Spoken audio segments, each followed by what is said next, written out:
tango nyonso amonaka mbeba, tango nyonso amonaka likambo, sentinelle sengela telema pe aloba.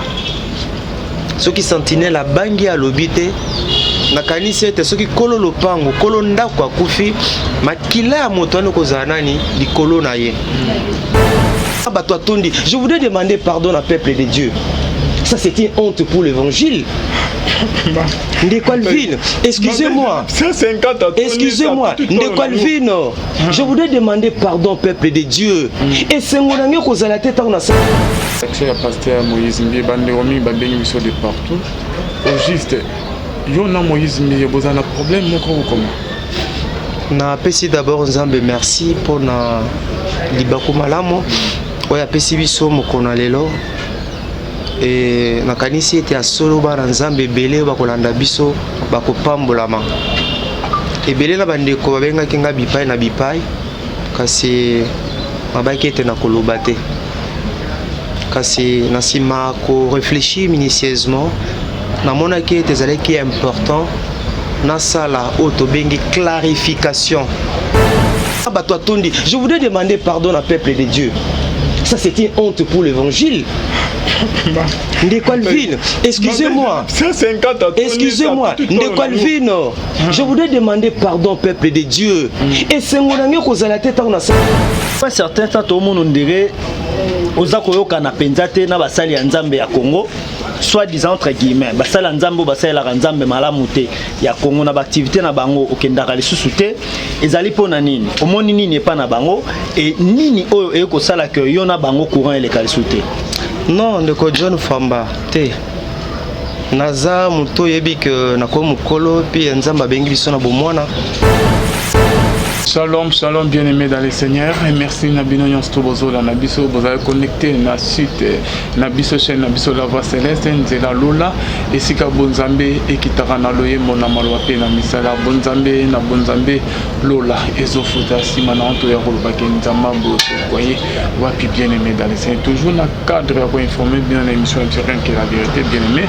Le lot est toujours, copier ça de vraies informations, vous avez vraiment connecté, vous avez vraiment de suite na émission le bien-aimé bon monaki ba moi bilili mingi tamolaki na ba page na biso na ba chaîne na ba Facebook concernant conférence de presse au kende na biso Moïse Mbi à qui na hôtel Béatrice bien-aimé likambo OK salamaki wana frère Max azalaki wana les frère Max Menga a posé qui question na côté mais un peu que pourquoi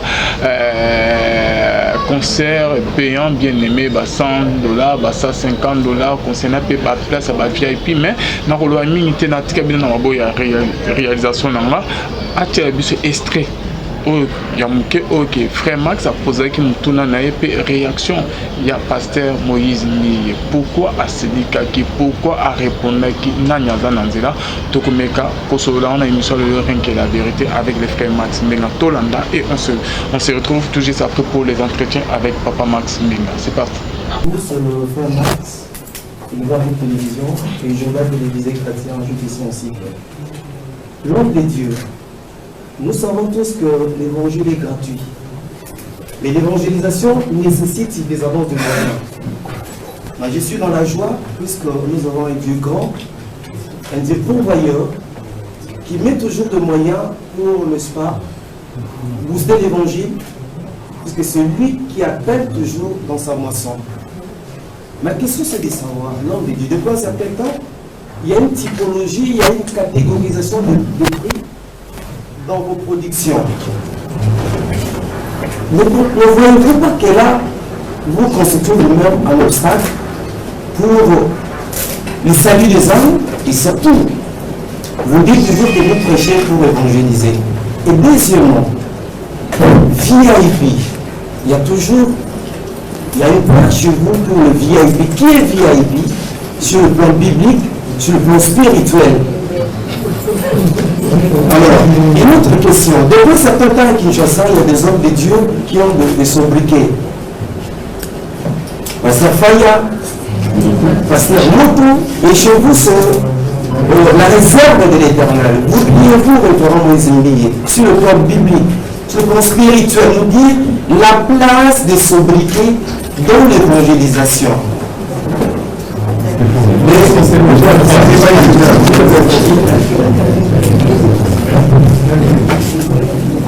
Je peux dire.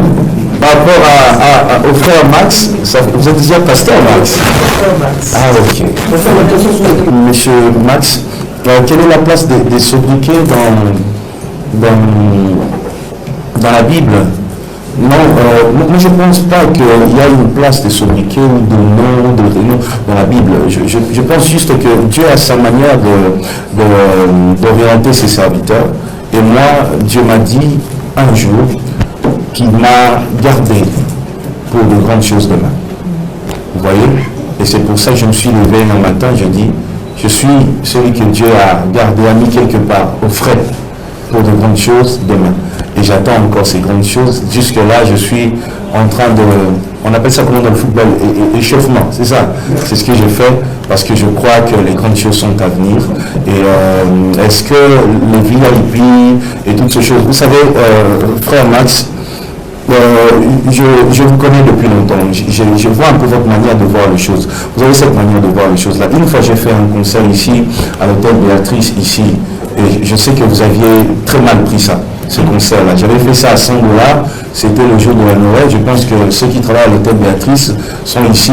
Par la grâce de Dieu, je suis le seul musicien chrétien qui a rempli cette salle à 100 $. Et je suis peut-être parmi les 2 musiciens congolais qui l'ont rempli à 100 $. Vous voyez? Et pour moi, je suis fier de ça. Pourquoi? Je vais vous dire. Cette femme que vous voyez, elle n'est pas millionnaire. Elle est venue me voir. Elle paye pour que Pasteur Moïse puisse prester avec tous les professionnels qui m'accompagnent. Je me fais accompagner des artistes de INA, des professeurs de musique, de toutes ces personnes, de danseurs professionnels. La chorale comme Luc Julon, c'est une chorale professionnelle, peut-être la seule chorale que nous avons au Congo.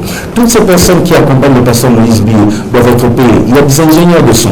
Elle travaille pour avoir un podium, pour faire la publicité. Vous êtes là, vous serez payés, vous serez tous payés. Vous voyez, personne ne sortira d'ici gratuitement. Et cette dame se bat pour que vous soyez tous payés, pour que les médias, si M. Max, si cette dame vient vers vous et vous demande de faire passer gratuitement, vous n'allez pas le faire. On se connaît.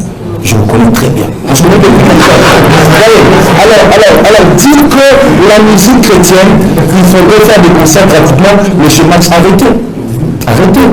Cette dame, elle va vivre comment? Comment elle va récupérer ce qu'elle gagne? Le podium, si vous en avez, à nous donner gratuitement. Si vous avez des instruments, à nous donner gratuitement.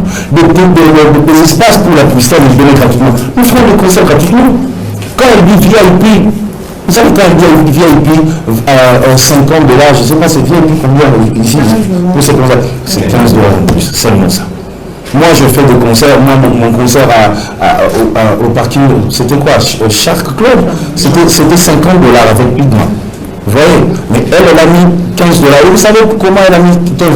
Elle me disait, pasteur, je vais perdre mon argent, je ne vais pas me retrouver. Et c'est vrai qu'elle ne va pas se retrouver.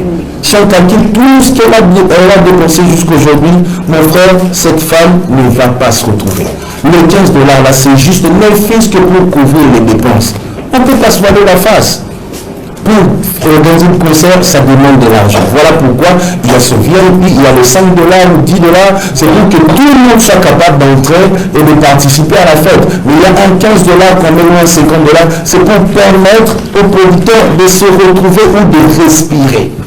Mon frère, et je vous dis, il faut arrêter de faire ça. Il faut arrêter à tout moment de matraquer les musiciens chrétiens. Non, ils font pour l'argent. Ils ont quoi les musiciens chrétiens? Vous fréquentez les musiciens chrétiens, ils sont quoi? Mathieu Samuel vient de perdre sa femme. Il y a eu des cotisations.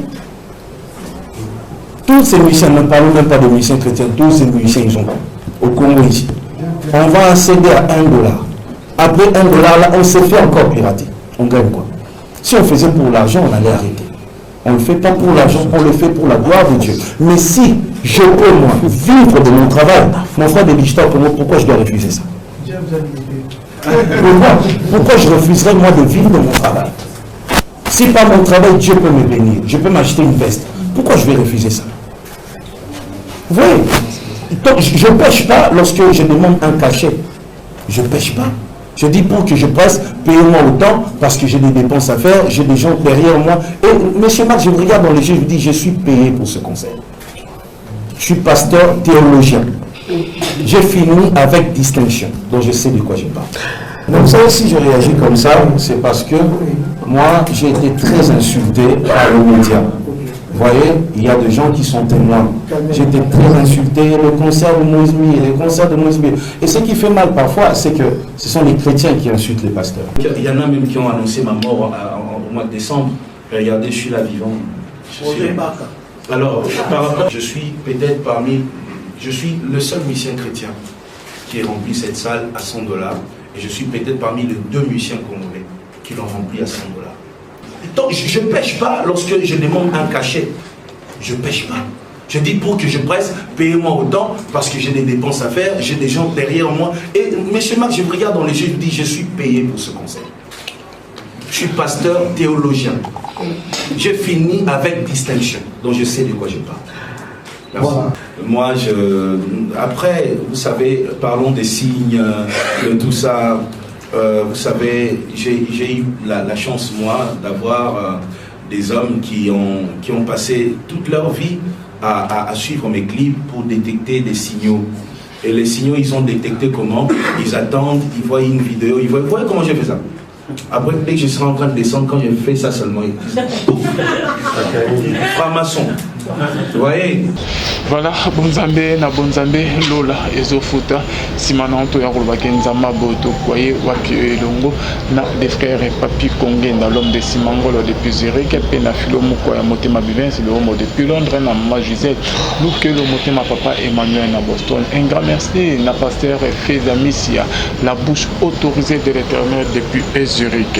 Bien aimé dans les signes boto l'anellement tozali na frère Max. Shalom papa. Shalom ndeko Alvin, shalom na ebela bana nzambe bazuli bakwa kolanda biso mokona lelo na esika tika ete nzambe apambola bino pe na ndimisa mete ya solo tokolekisa batango malamu mingi penza na entretien na ndeko nanga Alvin Beya. Mais la permission ya ndeko Alvin Beya nalingaki émission oyo avant to banda yango to bondela moke. OK papa.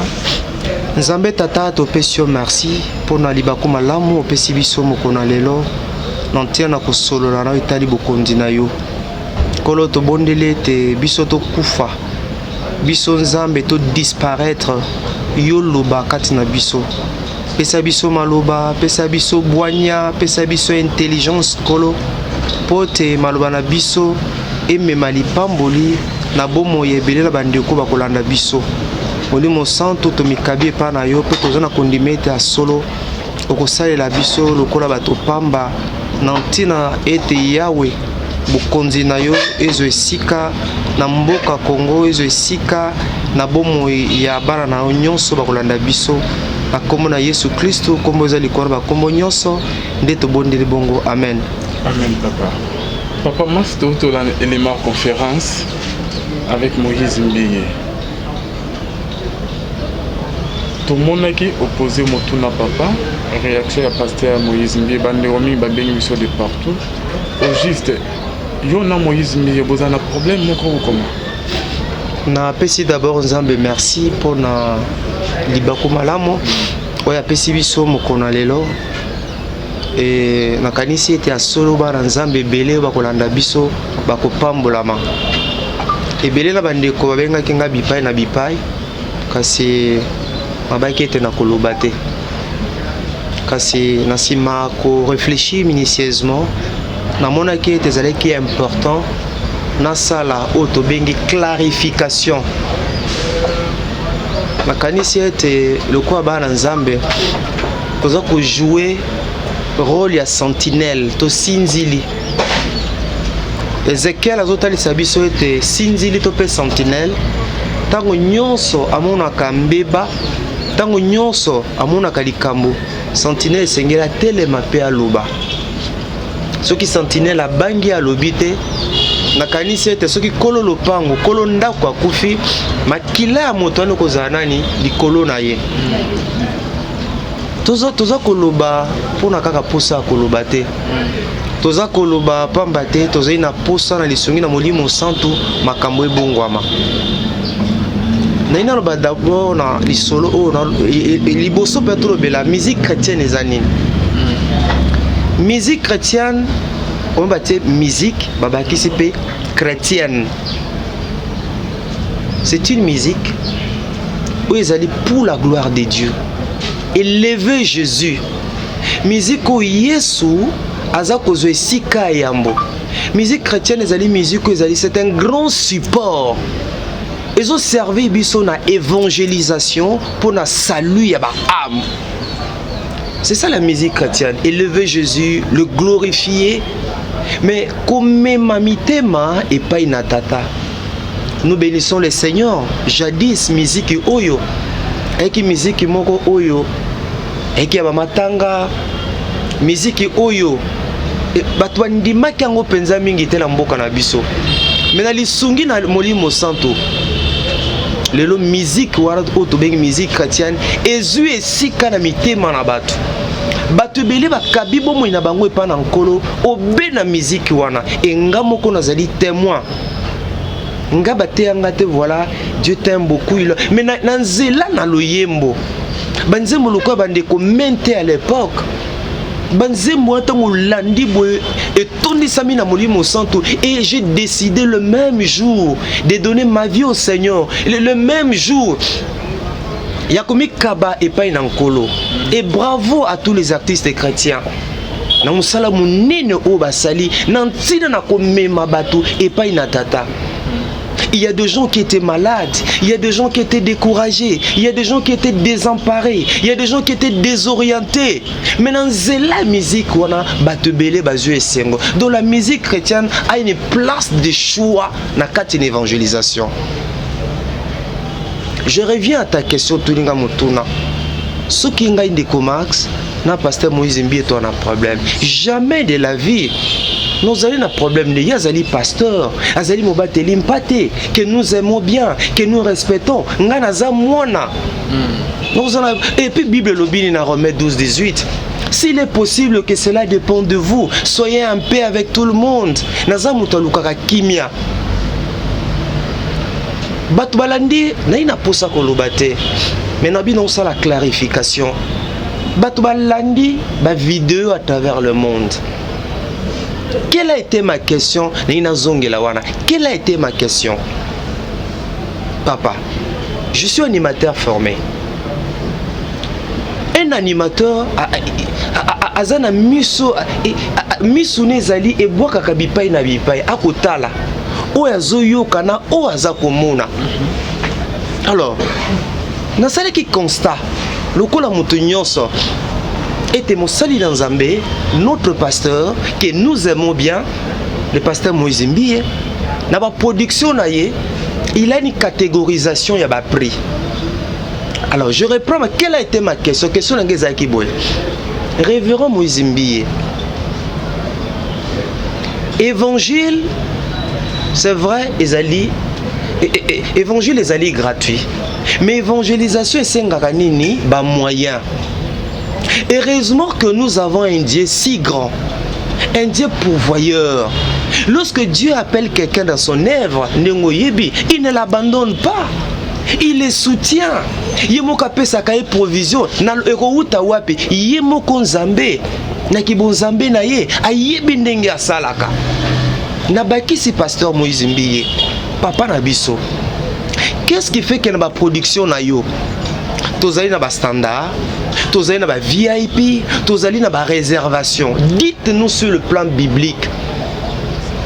Quel est sur le plan biblique? VIP, qui représente VIP? Standard sur le plan biblique. Et standard, nani azali standard? Ne voyez-vous pas que vous-même, vous avez constitué obstacle pour nous saluer ba âme. De quoi ça na $100 te, de quoi ça na $5 te, de quoi ça na $20 te, de quoi ça na montant songolo pakalate. Et qu'il tient Mordicus à élever le nom de Jésus. Et qu'il tient Mordicus à célébrer l'Éternel. Est-ce qu'à Koya? C'était ça ma question. Ma vidéo est allée wana. Bolandi ba réponse. Mais naina lobanini. Ndeko nangal vin. Puis belel bandeko bazona na biso à travers le monde. esengo na biso lokola bana na nzambe, esengo na biso lokola bato na nzambe ezali te tant tozosala plein. Si on a sali plein à Béatrice Hôtel, on a sali plein à Stade de Martyr, on a sali plein. Et c'est mon avis, lorsque les âmes sont touchées, lorsque les âmes sont gagnées dans le Seigneur, lorsqu'il y a des transformations de vie, comment Moutouna Nzambe, un homme de Dieu que nous respectons bien, n'est-ce pas? Comment un homme de Dieu que nous respectons bien peut dire à la télé, ba vidéo ezali wana ngai nazali artémisien chrétien à liboso oyo abeta na Béatrice Hôtel na $100 pe tondi ndeko nanga Alvin Beya. Je réponds à eloko nazoloba o, comment un homme de Dieu, un serviteur de l'Éternel, un instrument de Dieu, qu'avons-nous reçu de nous-mêmes, mon frère? Que les gens me répondent. Qu'avons-nous reçu de nous-mêmes? Tout ce que nous avons, c'est la grâce de Dieu. Mais comment, c'est ça frère, non, c'est ma clarification. Comment un homme de Dieu peut dire, comment un homme de Dieu peut bêta tolo, Alvin Beya et les bien-aimés qui nous suivent, Ngai, Nazali artiste à Liboso, il y a bêta na Béatrice Hôtel et puis na Sabato Tondi. Je voudrais demander pardon au peuple de Dieu. Ça c'est une honte pour l'évangile.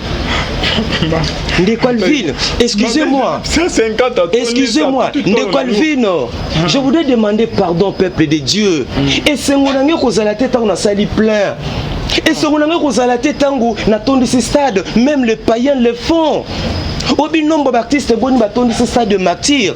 Mais c'est pour la première fois dans l'histoire il y a ba musique chrétienne, il y a Tony ça plaît. You can have ça, Alvin. Na lingi otikanga tano, s'il te plaît. On m'ina faut quand même pour l'enseigner pardon. Conseil pardon pour c'est une honte pour l'évangile. S'il te plaît, Alvin. C'est une honte pour l'évangile. Nazali contre mon touté. Tu me connais bien, je suis un garçon bien éduqué. Papa, et c'est mon ami kozalate pour na sali plein na stade. Et c'est mon anga lokola mutu na nzambe lokola moyembi na nkolo na kozala et c'est mon anga kozalate pour na tondisi Béatrice Hôtel et que les gens ont payé $100. Lorsque moi je dois me frapper la poitrine puis on a tondisi na beta na Béatrice Hôtel bato et sali plein na zala artiste mais non frère, mais non. Et c'est mon anga kozala et que l'activité on a dans sala bato akabibo mo ina bango pa na nkolo ba vie ya bato changer. Mais yebisanga tous nos artistes ya musique populaire batonde c'est bastade frère, batonde c'est bastade basala ba plein par-ci par-là et bokoloba nini frère, bokoloba nini pasteur pe batonde ça bastade yebisanga nazokende non likambo ya plein Dieu ne voit pas le plein et le belanzambe lorote mutu nzamba ko azane sengote pour dans une église à 20 000 membres ngana dans une église à 50 000 membres. Non, mais vous avez combien de chrétiens? Obi mo chrétien oti na Antioche bato mona ikaka nukoloba ne biso to bakana ki mongo koulana lokola. Ces gens n'ont pas dit que biso toza ba chrétien bato moni ezali babino ba o bazali bato ya Kristo bazali lokola Kristo nga lokola mutu na Nzambe tomo yembi na nkolo na robeta tolo te pour dans une église à 10 000 membres dans une église à 50 mais sengolanga ezali ete lorsque nga nazoteya lorsque nga naza ko yemba et qu'il y a un feedback positif et que les âmes sont gagnées au Seigneur, frère Nangaï. Donc vous comprenez, ça c'est une règle grave et c'est une honte, je réponds bien, pour l'évangile. Nazo Kende. Et puis les Kamboua VIP, mon frère. Pourquoi nous voulons que la réalité à Mokili, qu'il y a un quatre évangile qui est VIP sur le plan spirituel. Nandenga Mokili.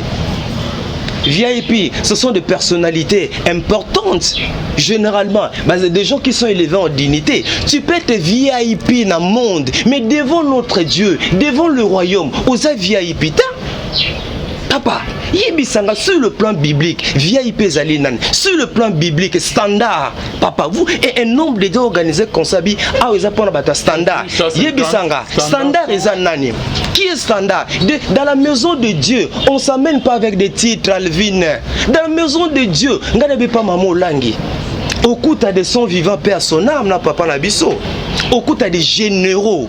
Batata minene mampinga bakonzamine. Mais devant l'Éternel, bazola la nase, les images sont là. Kendo lukango pa kuna l'église ya papa na maman langi. okuta ba généraux batomini devant l'Éternel bazana ko lala devant l'Éternel je m'efface ngai Max Mbenga même considération non devant l'Éternel nazalo ko la bébé la mitiki nkolo kambanga il n'y a pas de titre dans la maison de Dieu mais nous reconnaissons bato nzamba tombo to ko memia bango mais on peut pas dire voilà na nzambe atozana VIP atozana qui est standard. Peut-être Mouto Bozo considéré comme standard. C'est celui-là qui nous a mazomona za VIP. Mouto Bino zomona VIP à cause de la considération humaine. Mais nous a zomona été. C'est comme ça que la Bible dit.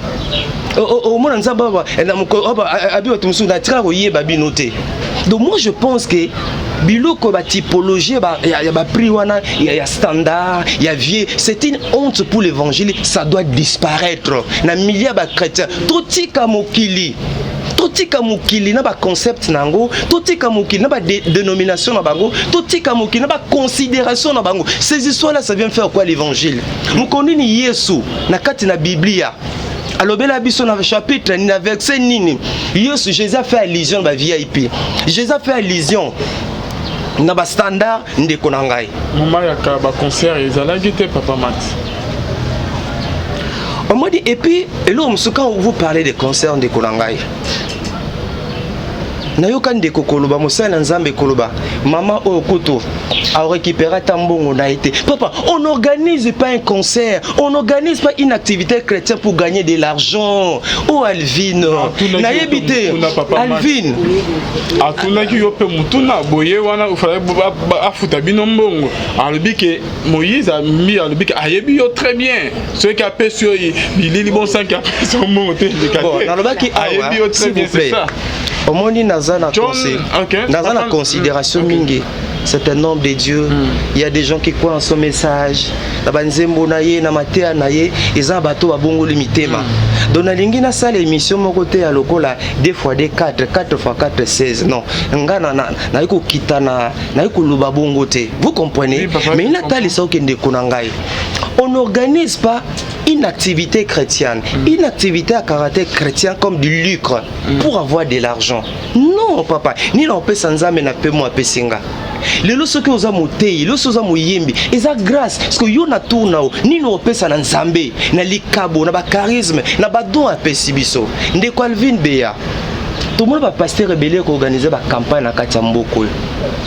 Bamindele ba otimboka bapaya azu ba instrument sophistiqué mais bango peut bâtir ba droit d'entrée c'est le même travail yebisanga vous avez dit que les hommes de Dieu vont organiser la campagne à stade les hommes de Dieu vont organiser la croisade par-ci par-là ba séminaire par-ci par-là ngana mona mutranzame mususoko otali calcul ya mbongo pour l'activité $150,000 150 au pendant budget na pour activité $150,000 et quand ça peut activité na souka MC côté $2,000 abino frère Max moi ça me dirait je suis dans la joie je le pas organisé pour non activité chrétienne on a besoin aux mbongo na teka ba chemise na besoin aux mbongo na sa activité no sala te que voilà le kolanga na bimisi boy na sala boponga na gagner boy les rémunérateurs par excellence nzamba za mufuti malamu et puis le long de kolanga la plupart de nos artistes ndenge bazali wana nzambe atomoli bango ils ont des partenaires ils ont des gens qui les soutiennent papa yebisanga lo lenge babandaka musique na lelo est-ce bazaka ka ndenge moko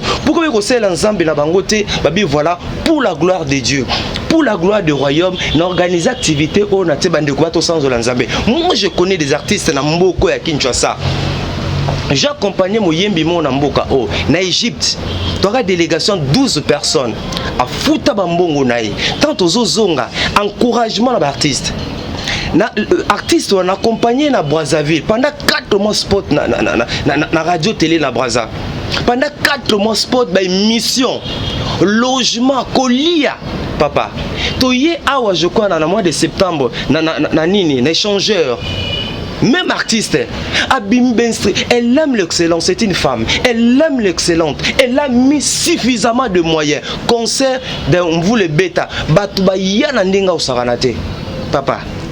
Gratuit. Asalango gratuitement. Ok. Tout le bien, mais maman, Abinono Max. Papa Max. Nga zo salango pona lokum na kolo. Nebisu moyembi mususu na grand hôtel. A organiser un concert pour la promotion de l'unité de la paix. Papa, Batubaya ebele gratuitement. Mais nous encourageons Bana Nzambe, il y a que soutenir Moussa Nzambe. Nous encourageons les chrétiens. Pour passer dans la campagne, ben on soutenir. Papa Max, thème une émission spéciale Papa Max. Naza pena bande omsuso concert et na confrère mo bazana. Na tikela ba on peut tout ça moi j'ai la question réponse et que vous allez vraiment bien makasi. To banina John Okusen na zo tikela kitinanga. On met un peu poser quelques minutes na Papa Max et puis Nancy qui dit à Rokota. Papa Max na tikela en beau à John dans une million. Merci beaucoup de Alvin Beya na bande konyo so bozolanda biso toliki ete toza kosala émission oyo pona ko éclaircir bana nzambe belé ba oyo balingaka sango malamu na nkolo. Merci na ndeko Max kondima biso lisusu na plateau oyo tosombiki na makanisi ensemble. Ndeko Max tozonge pa na yo ozali moko ya bapandi sango oyo bapanzaka sango pona ba Kristo kasi depuis un certain temps tout le monde dirait oza koyoka na penza te na basali ya nzambe ya Congo soit disant entre guillemets basali ya nzambe basali la nzambe malamu te ya Congo na ba activité na bango okendaka lisusu te ezali pona nini omoni nini epa na bango et nini oyo ekosala ke yo na bango courant eleka lisusu te.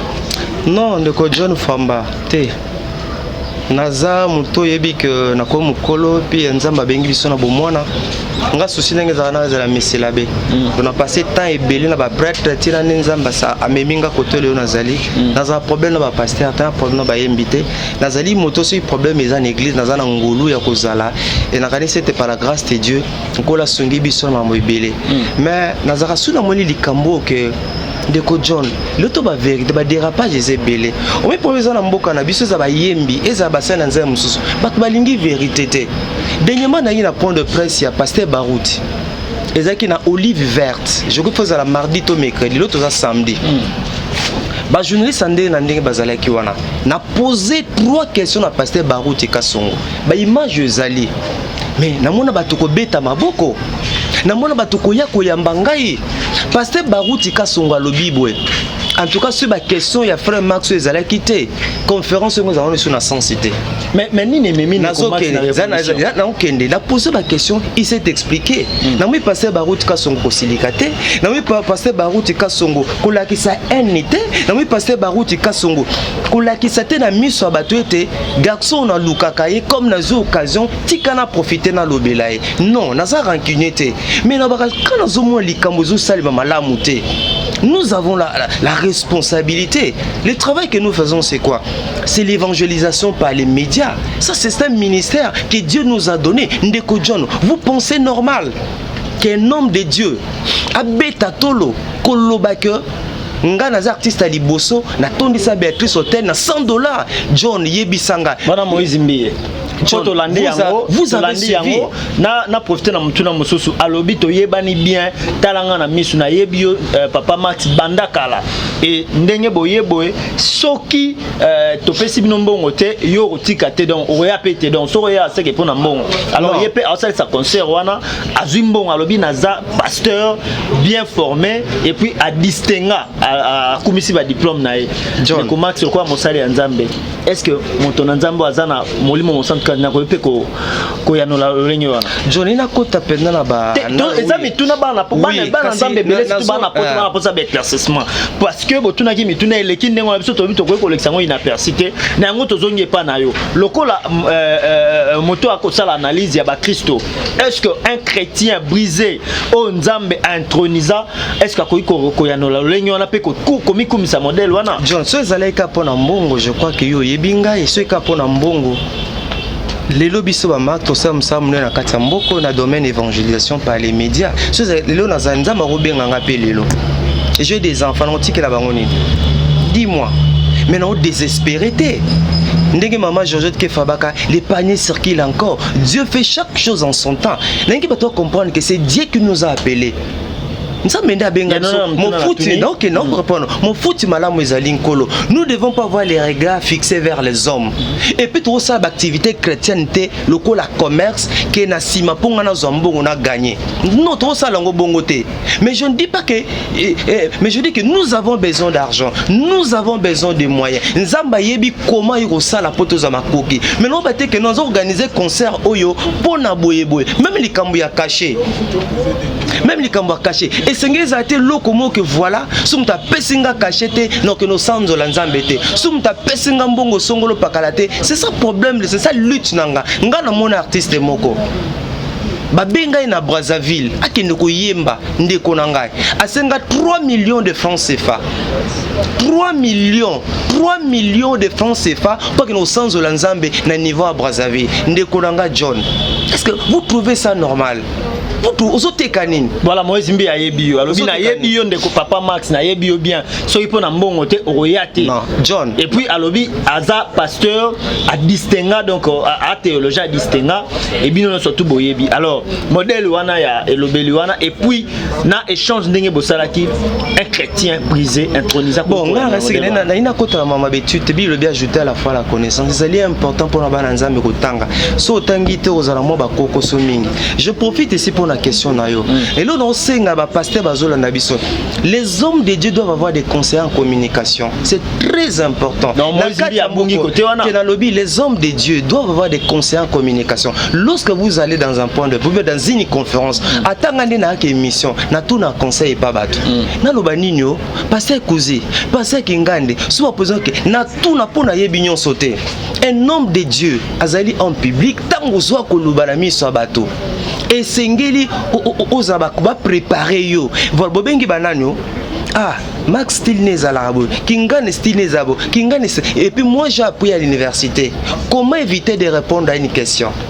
Merci à professeur Ngwaba qui nous a appris comment éviter de répondre. Nous sommes obligés de répondre à la question sur tout. La question piège, pas moi Zimbi. Question piège. Mais la question de John. Et ça ma réalité John. Mon atteint en beaucoup à Kinshasa concert. VIP $100. VIP na montant basta John. C'est ça le problème dans les années tout na. Ezali normalité John. Ezali normalité. La mukili. Ce que nous faisons, c'est l'évangélisation. Mais je suis payé pour ces concerts, frère Max. Je suis payé pour ces concerts. C'est son point de vue. Moi, je donne aussi les miens. Parce que ni les autres tout ni les autres salauds passent dans ma camboana. Et là, que salanga passe, John, c'est business ou côté na combo église. Quand ça la business, ezali na ngoma bete. Mais business où il y a évangile, John, on a vu des hommes de Dieu na kati ya mboka où ils organisent ba campagne à danger. Ba bimisa pe ba mbongo ebele. Au monde ba tira so ba droit d'entrée. Te droit d'entrée za te po ba beta manki na mbongo na bango bimana. Na tiki même manki na John. Moi je connais des hommes de bimisa ba $80,000, ba $150,000, ba $70,000. A tie ba panneau, a tie ba fiche, ba sport, à location d'instruments, à podium. Tous ces hommes de Dieu nos pasteurs ici au niveau de la ville. Pourquoi on ça appelle droit d'entrée? Bah ça appelle les kabonza ba pesi bango. Au moins en pleine campagne, ba veugle, ba moni, ba kakatani, ba tamboling, les gens qui avaient des problèmes. Mais ba pasteur on a pourquoi ba zoté ka grâce? On peut pas vendre la grâce que nous avons reçue de Dieu. Tout est ka ba grâce était. Tout est ka problème l'angeza que standard. Prix à standard en église. La prix à VIP en église. Et sengeli est longo nom de Jésus na quatre en église na nkolo. Ça n'a pas de soubassement biblique. Ça n'a pas de fondement, ça n'a pas de base biblique. Ezalité, problème n'angé ezalité.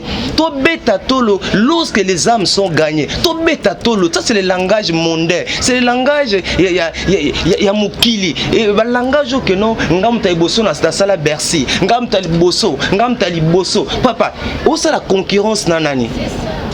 Où ça la concurrence nanani? Ozo bundana nani? Ozo wela nani? Ngana ko sepe mto avec non. Ah, moi na moi ça ka ndumba. Mais jour na betaka par exemple na paka Juma alandi kana nzela lo yembo vie na ye changea papa oui musala nzambo so sala ngo bien nzamba pambola kaka Balvin Beya bango tout le monde ba citer excusez-moi de citer son nom. Moi je vis Alvin Beya ko bana musala TV Mais la monnaie, abandaki papa. Nous voyons comment le Seigneur est en train de l'accompagner. Tomé comment Lola, ils ont foutu à la vie de Béa. Quand dit le foot à tout ça, témoin. N'a pas témoigné dans l'Oual ville. Je vois ce frère, comment il a commencé la profession. Et c'est ça mon problème. Ma benangé zawapi quand je pose des questions. Ma ben, il est soumuni non Max. Mutuna mswe zaliboe. Olobi ma beza tango tuna mituna okasi. Le lengo za kotuna na mituna. Okokufa nzala ndeko Max na mboka oyo. Bakobomo na poison. Ozobanga poison te po ba pasteur baboma koleka ba politicien. Tango za ko s'opposer. Au moins, on a dit que la place est déjà ya nandimité Moïse Mbie sera salle ici conférence, toi salle ici concert, mais comme zali ko yo benga yo. Ndeko John, nzamba futaka. Et puis je t'informe activité là, j'ai refusé de prendre l'argent. J'ai refusé cette activité là. J'ai refusé de prendre l'argent. Ils m'ont on m'a appelé Napsi Bango. Le Saint-Esprit me dit dans un bon côté, na koufité, activité là, moi Max, j'ai dit je ne prends pas votre argent. Bopé sans orphelin, bopé sans tout. Moi je ne prends pas. John, on a dans un évangile par les médias, dans un salaire,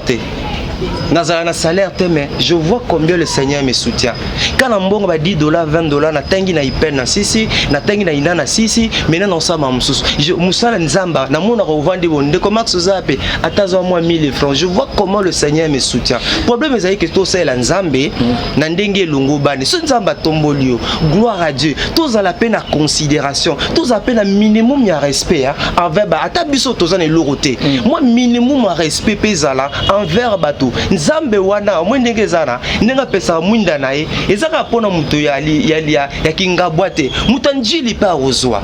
Donc ça je nazolo bango awa que les gens apprennent aussi à respecter les gens, à respecter tababiso toza et loroté. Vous comprenez? Merci. Donc voilà un peu souci d'angezali que John toza un problème là bateau mais tolingi que musala nzambe et ça n'a pas ce exemple na tay comme maman Goudé.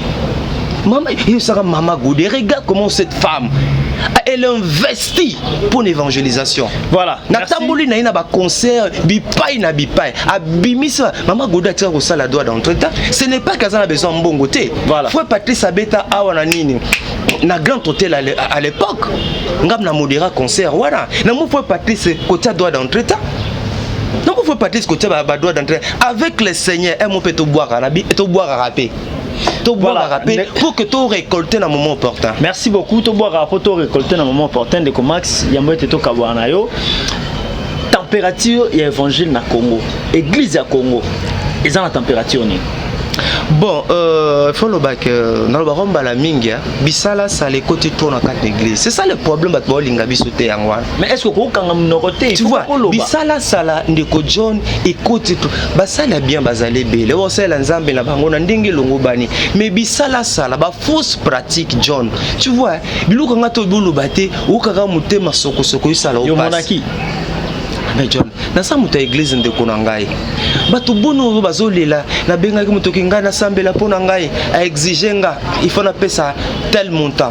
Kinga na bisanga va sambela pona nga na pesa ya instrument. Kingandi maman musubate ko tongola ye.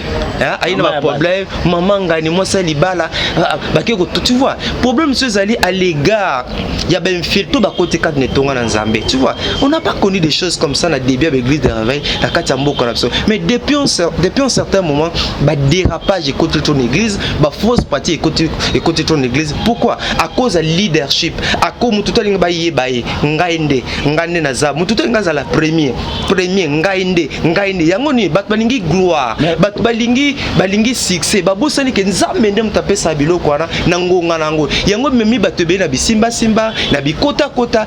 Je te dis mikolozwa sima na mboko yo toko vivre makambo ebele ba mélange Nzambe te ba mélange Nzambe no occultisme te ba sel Nzambe ba mélange Nzambe na magie te na fétichisme te.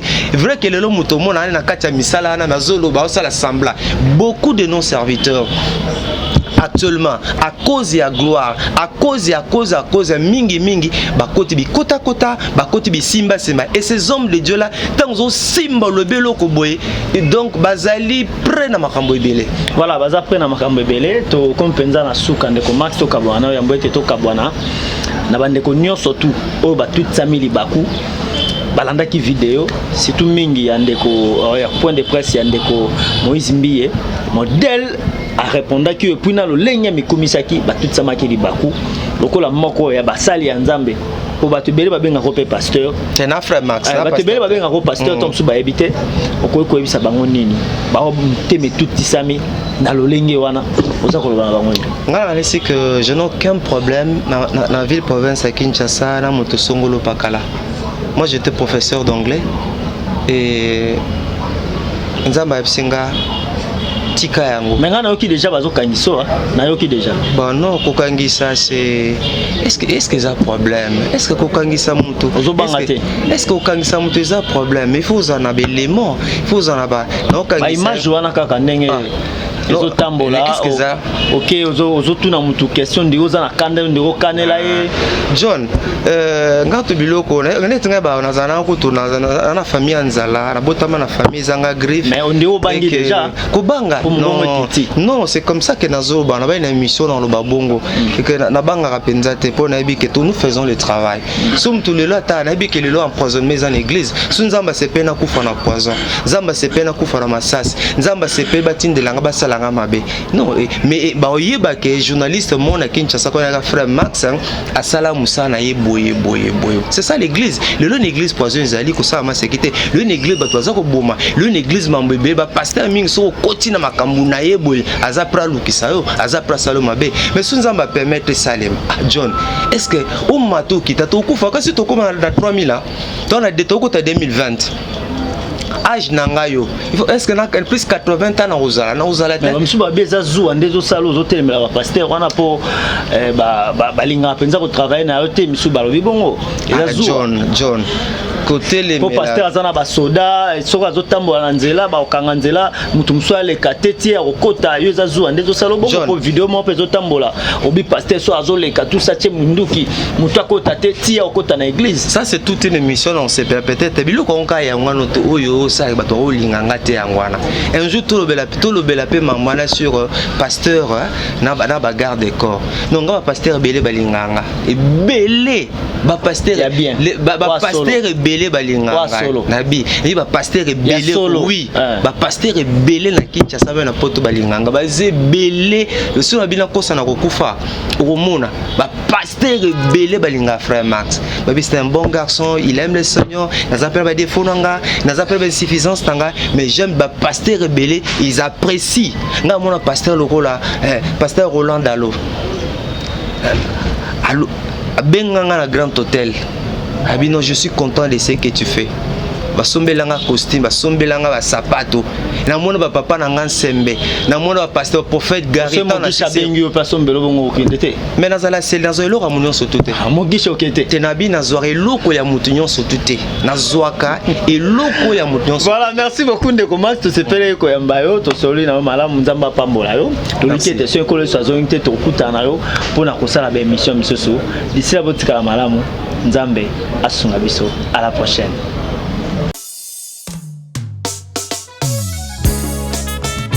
L'Assemblée chrétienne Sycomore de Vie célèbre la dédicace 2019 qui coïncide avec le 20e anniversaire de l'Assemblée avec la servante de Dieu, la bouche autorisée de l'Éternel, la prophétesse Sansi Kimbango. C'est 14 décembre 2019 de 19h à 5h. Thème: le juste croise comme le palmier planté dans la maison de Dieu, même dans la vieillesse, une porte de fruits. Adresse: salle le Millénaire, 3 places du 19 mars 1692, 77 176 Savigny Le Temple.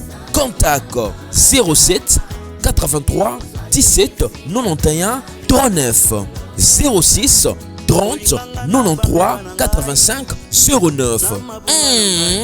La dédicace 2019, un événement à ne pas rater.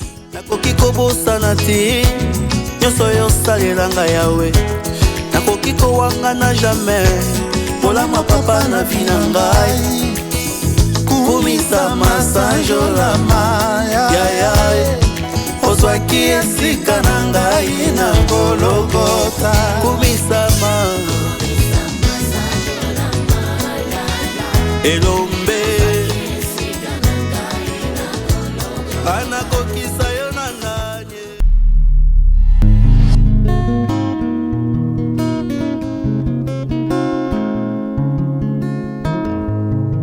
Le temps passe, elle ne s'arrête jamais. Alors réveille-toi mon ami. Et tout ce qui nous quitte chaque jour, laisse que cela nous serve de leçon. Car à chacun son jour, à chacun son tour. Peut-être demain sera ton tour. Alors réveille-toi et prépare ton âme. Car un jour, oh, oh, oh, hey, oh, oh, oh, oh. Hey. Le temps passe, le jour s'envole, s'en va si vite sans laisser de traces. Hey. Comment faire pour l'arrêter, car il nous amène vers le jour de départ. Yeah. Tout s'effort avant nous, n'ont pu l'arrêter. Il s'en va sans arrêt, sans pitié, ni nous laisse le temps de faire nos bagages, et de tout mener.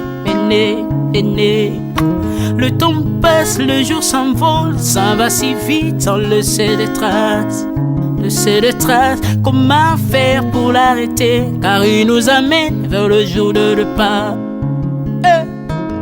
Tous ces forts avant nous n'ont pu l'arrêter. Il s'en va sans arrêt, sans pitié, ni nous laisse le temps de faire nos bagages et de tout amener. Il s'en va seul sans nous. Faut me perdre tout plutôt que de perdre son âme, à quoi bon tout gagner, mais sera que vanité. À quoi bon tout gagner, perdre son âme si l'on est censé de tout laisser. Moninga, verser le sang de l'autre, demain sera le tour, tu seras seul comme dans un miroir. À quoi bon tout gagner, perdre son âme si l'on est censé de tout laisser. Moninga, verser le sang de l'autre, demain sera le tour, tu seras seul comme dans un miroir. Où tu rendras compte devant le Seigneur toute ta vie sur terre. Après avoir tout gagné, l'on s'en va seul, sans rien amener. Moninga, faut me perdre tout plutôt que de perdre son âme. À quoi bon tout gagner, demain sera que vanité. Faut me perdre tout plutôt que de perdre son âme. À quoi bon tout gagner, demain sera que vanité.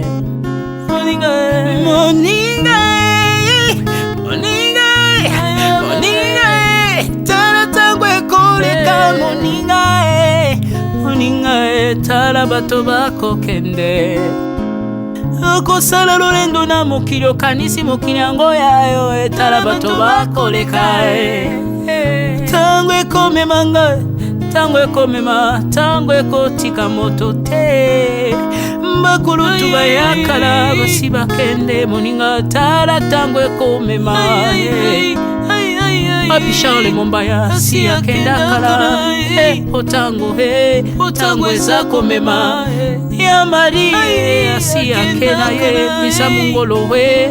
Tala tango ebemi yo. Papa de baba si akenda kala. Tango eza koleka. Ale moloto we si akenda kala. Tango eza koleka. Ata mobutu sesese kokukungwendo wazabanga asi akenda kala. Tango eza koleka. Muse Laurent Désiré Kabila akenda kala. Tango eza koleka. Tango ekotika moto te, tango ebangaka mokolo te. Liwa abangaka mokolo te, abangaka peleki te. Abangaka motambongo tayokaka pe mobola mawa te. Liwa tango ayaka amemaka moto nyonso tango ekoleka. Engela bomoi na yo epana yawe. Tango ekomema engela bomoi na yo. Mokolo na yo ekoya okokende ndenge nini. Aïe, le temps passe, ne s'arrête jamais. Le temps passe. Moninga, moninga, tala tangwe kome mai. Moninga, moninga, tala tangwe koleka. Hey, moninga, moninga, moninga, tala tangwe kome mai. Moninga, moninga, tala tangwe kome mai. Tangwe kotika moto te. Engela momo na yo. Tala bato bakokende. Osala ndenge nini ye. Okotikala ebende te. Okotikala ebende. Oh, le temps passe, ne s'arrête jamais. Le temps passe, ne pardonne jamais. Le temps passe, ne s'arrête jamais. Engela momo. Moninga,